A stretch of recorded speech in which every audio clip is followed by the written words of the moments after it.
Hello all of you, welcome back to my channel. मैं आज आप लोगों के लिए लेकर आ चुकी हूँ एक कलेक्टिव रीडिंग, जिसका टॉपिक रहने वाला है इस वक्त वो आपके बारे में क्या सोच रहे हैं। जो भी आपके पर्सन है, लव इंटरेस्ट है, वो इस वक्त क्या सोच रहे हैं जिस वक्त आप ये रीडिंग देख रहे हो।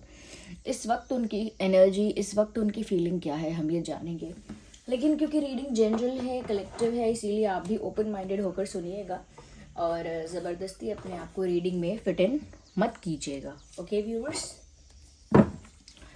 तो आइए चलिए देखते हैं कि इस वक्त वो आपके बारे में क्या सोच रहे हैं।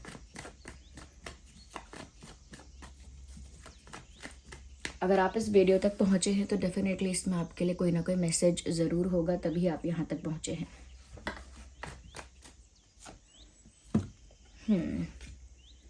3 ऑफ सॉर्ड्स। मुझे ऐसा लगता है व्यूअर्स, यहाँ पे जिस पर्सन के लिए आप ये रीडिंग देख रहे हैं ना, मुझे ऐसा लगता है वो भी आपसे दूर कहीं ना कहीं दुखी है।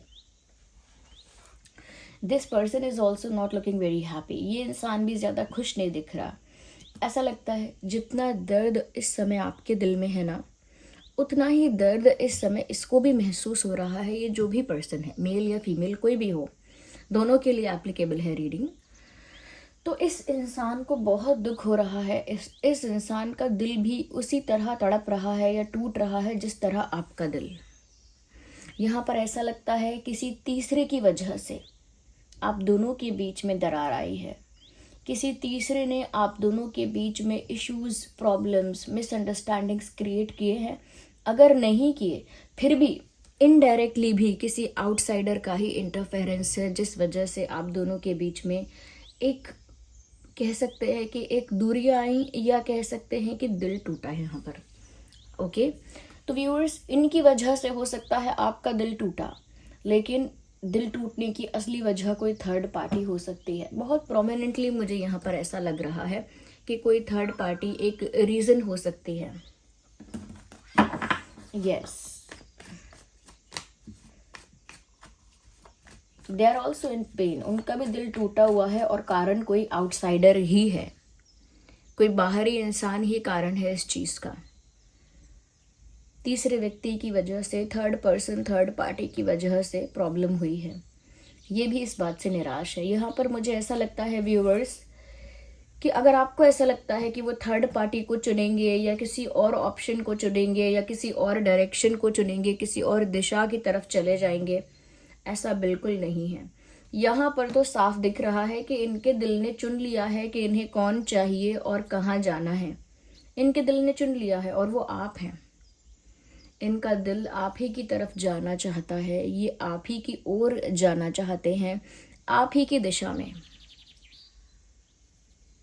जिस तरफ आप जाना चाहते हो, ये भी उसी तरफ जाना चाहते हैं। इनके दिल ने आपको चुन लिया है विदाउट एनी डाउट। ऐसा भी लगता है कि सिर्फ इनके दिल ने आपको चुना नहीं है, ये अपना दिल आपको ऑफर करना चाहते हैं। They want to offer their heart to you. वो अपना दिल आपको ऑफर करना चाहते हैं। It is about a love gesture. एक लव जेस्चर, एक रोमांटिक जेस्चर आपके लिए करना चाहते हैं, टू एक्सप्रेस देयर लव, अपना प्यार एक्सप्रेस करने के लिए।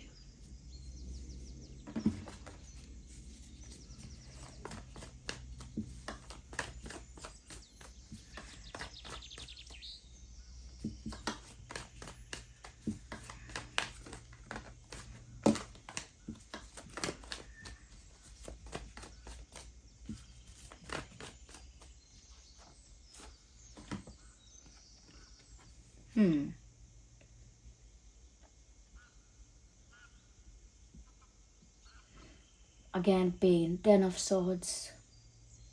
This person is in very intense pain. ये इंसान बहुत दुख में है व्यूअर्स। देखिए कैसे यहाँ पर ये व्यक्ति लेटा हुआ है। लेटा क्या है, बैक स्टैब्ड हुआ है, पीछे से इतने सारे तलवार जो है इनकी पीठ में लगे हुए हैं। ये तो घायल है इंसान, इमोशनली शैटर्ड हो चुका है ये पर्सन, इमोशनली डैमेज हो चुका है। ऐसा लगता है दिल तो क्या, उम्मीद, आशा, कॉन्फिडेंस, हिम्मत सब टूट चुकी है। मुझे लगता है जो इनका अपना बनता था, जो इनका बहुत वेल विशर, क्लोज फ्रेंड या बहुत ही इनका करीबी इंसान था, उसी ने इनको बैकस्टैब कर दिया है। वही एक थर्ड पार्टी बन गया है या बन गई है। कोई एक ऐसी थर्ड पार्टी है जिसको इन्होंने अच्छा इंसान समझा, एक वेल विशर समझा, अच्छा फ्रेंड समझा। मुझे लगता है किसी ने इनको बैकस्टैब कर दिया है। यस।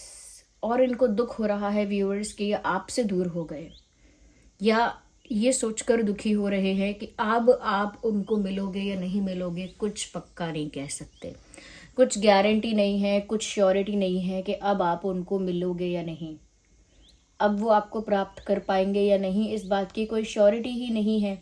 क्योंकि किसी थर्ड पार्टी ने आप दोनों के बीच में इश्यूज क्रिएट किए, वहाँ से भी इनका विश्वास टूटा, किसी और पर्सन से भी, कोई अगर इनका फ्रेंड था या कोई कोई और पर्सन था तो भी। और सबसे बड़ा जो इनका उम्मीद टूटी है, इनकी उम्मीद टूटी है, इनकी आशा, इनकी एक्सपेक्टेशन, इनका दिल, वो इस वजह से कि आपके साथ भी इनका रिश्ता टूट सा गया है। अब टूट सा गया है या टूट ही गया है वो तो आप ही बताएंगे व्यूअर्स। बट ये इंसान पेन में है, दिल इसका भी टूटा है। जितना आप पेन में हो उतना ही ये भी पेन में है। कभी कभी दूसरे इंसान की एनर्जी भी उतनी ही इंटेंस हो सकती है। हमेशा आप कहते हो ना कि ये मेरी एनर्जी है, ये मुझे लगता है कि ये मेरी रीडिंग है या मेरी एनर्जी है। व्यूअर्स, हो सकता है वाइस वर्सा होती है रीडिंग, तो आपकी भी कई बार चैनलिंग यहाँ पर हो जाती है। लेकिन इस फैक्ट को आप बिल्कुल भी डिनाई ना करें, इस फैक्ट को बिल्कुल भी इग्नोर ना करें कि सिमिलर फीलिंग्स हो सकती हैं, क्योंकि फीलिंग्स एक दूसरे को, एनर्जीज एक दूसरे को मिरर करती हैं। जब अटैचमेंट सोल लेवल का होता है, जब कनेक्शन जो होता है वो सोल लेवल का होता है, तो एक दूसरे को मिरर करती है एनर्जी, एक दूसरे को मिरर करते हैं थॉट्स। तो अगर आप पेन में हैं तो ये भी बहुत पेन में है। एक तो इनके किसी थर्ड पार्टी ने इनको कह सकते हैं बैकस्टैब कर दिया एक तरह से, और उस वजह से आपसे भी ये दूर हो गए, उस वजह से आपसे भी इनका रिश्ता टूटा या आप दोनों का दिल टूटा, तो वो भी एक बड़ा दुख है इस इंसान के लिए।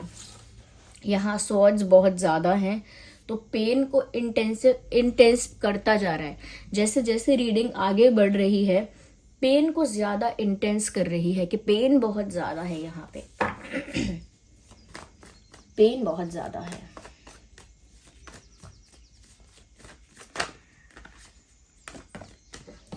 Okay, so this card popped out, the empress. कहीं ना कहीं viewers, this person still thinks that you are the perfect marriage material for them. इस इंसान को अब भी लगता है कि आप मेल हैं, फीमेल हैं, कोई भी हैं, लेकिन आप एक परफेक्ट मैरिज मटेरियल हैं इस इंसान के लिए। इनको अब भी ऐसा लगता है, they still think that way. Yes, कि आप उनके लिए एक परफेक्ट मैरिज मटेरियल हैं। उनको आपके अंदर वो सारी क्वालिटीज़, वो सारी अच्छाइयाँ, वो सारे कैरेक्टरिस्टिक्स दिखाई देते हैं जो उन्हें अपने फ्यूचर हस्बैंड या फ्यूचर वाइफ में चाहिए। वो काइंडनेस, वो स्वीटनेस, वो अपनापन, कहीं ना कहीं वो एक फॉरगिविंग नेचर आपका, एक एक केयरिंग एनर्जी जो आपसे रिवर्बरेट होती है, यानी आपसे आती है वो energy. Okay, that comes from you. वो केयरिंग एनर्जी, जो केयरिंग वाइब जिसे हम कहते हैं, एक होमली वाइब, एक केयरिंग वाइब उन्हें आपसे आती है। So they think that you are the perfect marriage material for this person. आप एक परफेक्ट मैरिज मटेरियल हैं इनके according, perfect husband, perfect wife होंगे इनके लिए, या इनके लिए बिल्कुल परफेक्ट पार्टनर साबित होंगे, ऐसा ये सोचते हैं। इनफैक्ट ये ऐसा भी सोचते हैं कि आप में वो सारी क्वालिटीज़ हैं, सारे कैरेक्टरिस्टिक्स हैं, सारे एट्रीब्यूट्स हैं, वो सारे गुण हैं, ओके, जो एक अच्छे पार्टनर में, एक परफेक्ट पार्टनर में होने चाहिए। दे सी यू एज द क्वीन और the king of their life. वो तो आपको अपने जिंदगी के या अपने दिल के, वो तो आपको अपने दिल के राजा या अपने दिल की रानी के रूप में देख रहे हैं। यू आर द क्वीन और किंग ऑफ देयर हार्ट। आप उनके दिल के राजा हैं या रानी हैं, ऐसा लगता है। अगर हम अभी तक कुछ ज़ोडिएक साइंस की बात करें जो यहाँ मुझे विजिबल हुए हैं, वो है जेमिनाई, लीब्रा, एक्वेरियस, एरीज, लियो, सैजिटेरियस। यस, आइए लेट्स सी फर्दर। एक कार्ड हमें और चाहिए इस डेक से। व्यूअर्स, इस कठिन परिस्थिति में उनको लगता है आप ही वो एंजल हो, आप ही वो एक भला मानुष हो, आप ही वो एक अच्छा इंसान हो, आप ही वो एक एंजल हो, आप ही वो एक ब्लेस्ड सोल हो जो कहीं ना कहीं इनको इस पेन से बाहर निकाल सकती है या निकाल सकते हैं। क्योंकि व्यूअर्स, ये हो आप उनके लिए इस समय। ये और ये जो एंजल दिख रही है और ये जो एम्प्रेस दिख रही है जो बहुत ही काइंड और लविंग और केयरिंग है, और same goes for this angel. Same ऐसी ही ये एंजल भी है जो इसको हील कर रही है, इस लायन को। ये लायन फ्रस्ट्रेटेड भी है और घायल भी है, गुस्से में भी है, अग्रेसिव भी है और कहीं ना कहीं घायल भी है, चोट खाया हुआ ये जानवर है यहाँ पे। तो ये चीज़, एक ही चीज़ यहाँ पर क्लियर हो रही है कि उन्हें अब भी यही विश्वास है या ऐसा ही मन में अंदर कहीं लगता है कि आप ही हो, आप ही वो सोल हो, आप ही वो एंजल हो जो कहीं ना कहीं इनको इस पेन से बाहर निकाल सकती है, इस डिप्रेशन से या इस डिप्रेसिव फेज से। ये नहीं कहेंगे कि वो डिप्रेस हो चुके हैं या डिप्रेशन में जा चुके हैं, ऐसा नहीं, लेकिन एक फेज आया है जो थोड़ा डिप्रेसिव है। उनको इस डिप्रेसिव फेज से आप बाहर निकाल सकती हैं या निकाल सकते हो, ऐसा उनका विश्वास है। उनकी अंतरात्मा, उनकी इंट्यूशन तो यही कहती है। तो व्यूअर्स, कहीं ना कहीं इस सिचुएशन में आप उनके लिए एक सोर्स ऑफ एनर्जी यानी कि एक ऊर्जा का स्रोत, और इस सिचुएशन में आप उनके लिए एक स्ट्रेंथ का काम करोगे। You will be their strength, you will provide the energy. तो एनर्जी इनको प्रोवाइड करोगे, स्ट्रेंथ इनको प्रोवाइड करोगे, and they think only you can do this. उनको लगता है सिर्फ आप ये कर सकते हो उनके लिए। You are the actual well wisher of this person. एक तो वो वेल विशर्स हैं, एक तो वो अच्छे फ्रेंड्स हैं, एक तो वो अच्छे क्लोज पीपल हैं, डियर एंड नियर वंस। एक तो वो हैं अच्छे जो सिर्फ अच्छा बनने का प्रिटेंड करते हैं, दिखावा करते हैं, ओके। और एक आप हो व्यूवर्स जो एक्चुअल में इनके वेल विशर हो, एक आप हो जो एक्चुअल में इनका अच्छा चाहते हो। ये बात इनको समझ में आ रही है।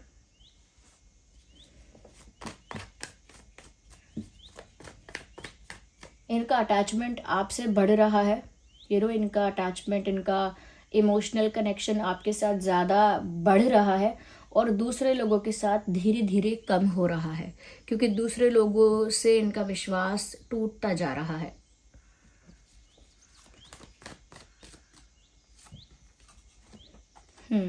मुझे लगता है व्यूअर्स, कहीं ना कहीं एम्परर और एम्प्रेस का कार्ड जो है वो यहाँ पर यही बता रहा है कि वो तो चाहते हैं कि आप दोनों हस्बैंड वाइफ ही हों। उनकी नज़र में तो उनका यही ड्रीम, यही डिज़ायर रह गया है कि आप और वो हस्बैंड वाइफ की तरह, किंग क्वीन की तरह, एम्परर और एम्प्रेस की तरह, ओके, राजा और रानी की तरह, पति और पत्नी की तरह एक साथ हों, एक कपल की तरह।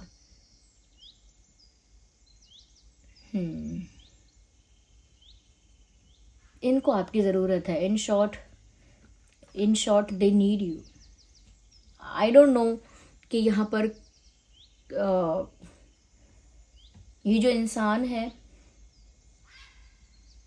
ये इतना इमोशनली डिपेंड आप पर हो रहा है क्योंकि आपसे बहुत प्यार करता है। और मैं ये नहीं समझ पा रही हूँ यहाँ पर कि ये जो इंसान है ये फिर भी क्यों अपने आप को स्ट्रॉन्ग दिखाने की कोशिश कर रहे हैं, जबकि अंदर से वो टूट चुके हैं और उनको आपकी ज़रूरत है। तो यहाँ पर ऐसा लगता है व्यूअर्स के अंदर से ये इंसान तो टूट चुके हैं, क्योंकि मैंने आपको दिखाया कि ये ऐसा फील कर रहे हैं, ओके, ऐसा भी फील कर रहे हैं दिस। तो अंदर से तो ये ऐसा ही फील कर रहे हैं, लेकिन बाहर से अब भी अपने आप को स्ट्रॉन्ग दिखा रहे हैं, अपने आप को पावरफुल दिखा रहे हैं, अब भी बाहर से अपने आप को सुपीरियर दिखा रहे हैं, अपने आप को ऐसा दिखा रहे हैं कि वो अपने बेस्ट फॉर्म में हैं। तो व्यूअर्स, कहीं ना कहीं ये जो इंसान है ये दुनिया को नहीं दिखाना चाहते कि ये अंदर से इमोशनली टूट चुके हैं, बट इनको ज़रूरत है आपकी। सामने से नहीं बोल रहे हैं, but they need you. They feel the need to be with you, उनको ज़रूरत महसूस हो रही है भाई आपकी। या ये रीडिंग सभी ज़ोडिएक साइंस के लिए है, ये बात पहले आप ध्यान रखिएगा। चलिए आगे हम और देख लेते हैं। We need more cards, just a second और अ मिनट। सो यहाँ पर ना हम कुछ हैंड रिटन मैसेजेस भी पिक करेंगे। उससे पहले कुछ इंपॉर्टेंट रेलेवेंट डेट अगर यहाँ पर कुछ दिख रही हैं डेट्स, तो वो मैं आपको बताती हूँ। 3/13/23, 8/18/28, 2/12/22, 4/14/24, 6/16/26, 10/20/30, yes 10/20/30, 1/11/21/31,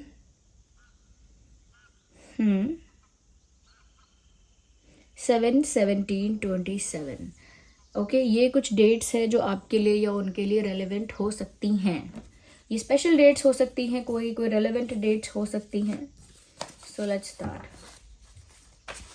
हैंड रिटन मैसेजेस भी हम चेक करते हैं। वैसे ये ऐसे शफल नहीं हो पाएंगे, इनको ऐसे करना पड़ेगा या क्योंकि ये इवनली इनका साइज नहीं है इवन। आइए देखते हैं और कैसा फील कर रहे हैं आपके person. Are you thinking about me, तो आपसे ही पूछना चाहते हैं क्या तुम मेरे बारे में सोच रही हो या क्या तुम मेरे बारे में सोच रहे हो। उनको भी जानना है कि क्या आप उनको याद कर रहे हो या उनको सोचते हो, क्योंकि उनको डाउट हो सकता है कि आप उनको मिस नहीं कर रहे होंगे या भूल गए होंगे या फिर आपको फ़र्क नहीं पड़ रहा होगा। So that is why they want to know. Will you marry me, look at this. I already told you कि ये सोचते हैं आप परफेक्ट मैरिज मटेरियल हो, परफेक्ट पार्टनर हो, एक कपल की तरह, एक हस्बैंड वाइफ की तरह वो ऑलरेडी आपको देख रहे हैं। तो विल यू मैरी मी का कार्ड यहाँ पर आ गया है। ओके, लेट्स सी मोर।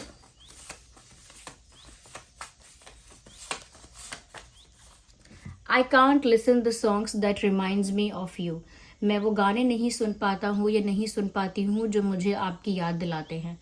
तो व्यूअर्स, कुछ ऐसे सॉन्ग्स होंगे जो आपको पसंद होंगे या इन्होंने आपको डेडिकेट किए होंगे, या कुछ ऐसे लिरिक्स होंगे जो जिसमें आपकी स्टोरी होगी या आपके जैसा कोई इंसिडेंट होगा। तो कहीं ना कहीं आप दोनों के बीच अगर कोई इंसिडेंट हुआ हो तो वैसा इंसिडेंट सॉन्ग में होगा, लिरिक्स में होगा।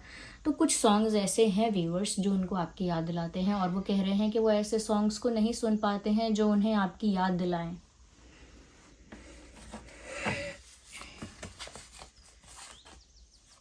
और मैंने कहा था ना यहाँ पे कि ये जानना चाहते हैं कि आप इनके बारे में सोच रहे हैं या नहीं। और यहाँ पर मैसेज आ गया है मिस मी, यानी कि मुझे याद करो, क्योंकि इनको ये जानना था कि क्या आप उन्हें याद करते हैं या नहीं, क्या आप उन्हें मिस करते हैं या नहीं।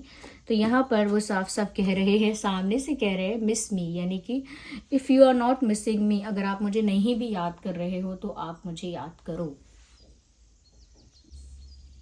तो व्यूअर्स, ये कुछ मैसेजेस थे। आई होप ये रीडिंग आपके लिए हेल्पफुल और रिलेटेबल रही है। अगर थोड़ी भी हेल्पफुल है तो वीडियो को लाइक करिए, कमेंट करके बताइए कैसा आपका एक्सपीरियंस रहा है। और अगर आप नए हैं इस चैनल पर, सब्सक्राइब भी करिए, बेल आइकन को प्रेस करिए। चलिए फिर मिलते हैं अगली रीडिंग में, तब तक के लिए bye bye friends, love you all, take care.